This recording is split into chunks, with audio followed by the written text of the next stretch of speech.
एक छोटे से गांव की एक तंग गली में रोजाना सब्जी फरोश की आवाजें गूंजती थी। गांव में लोग बड़े सादा दिल और मेहनती थे। गांव के बीचों बीच एक किसान की बड़ी जमीन थी जहां सब्ज खेत लहलहाते थे। उस किसान के पास एक दूध देने वाली गाय भी थी जो पूरे गांव को ताज़ा दूध देती थी। एक दिन क्या हुआ कि गांव की गली में एक नटखट बंदर आ गया।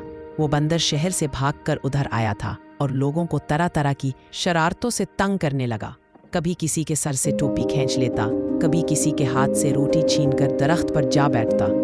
बच्चे हंसते, बड़े परेशान होते, लेकिन वो बंदर अपनी मस्ती में रहता। किसान की गाय अक्सर खेत के किनारे बंधी रहती थी। बंदर रोज गाय के पास आता, उसकी दम खींचता और फिर भाग जाता।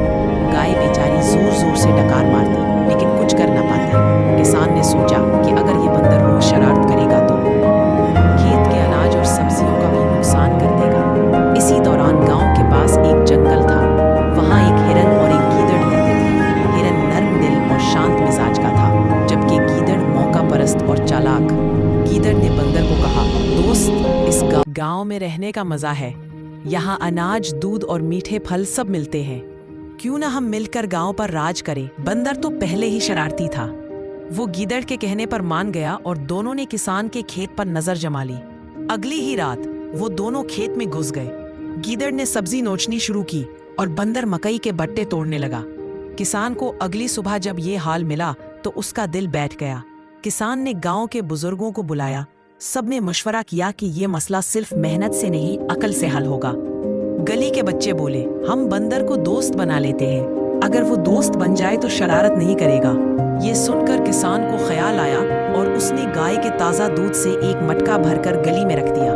बंदर आया, दूध देखा, लेकिन जैसे ही उसने पीने की कोशिश की, बच्चे तालियां बजाने लगे और उसके साथ खेलने लगे। बंदर को पहली बार लगा कि ये लोग उसके दुश्मन नहीं बल्कि दोस्त हैं। उसी दौरान हिरन भी गली में आया।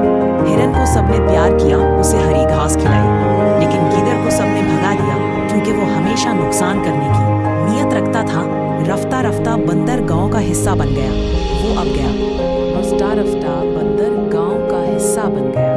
वो अब गाय की दम नहीं खींचता था, बल्कि किसान के खेत की रखवाली करने लगा।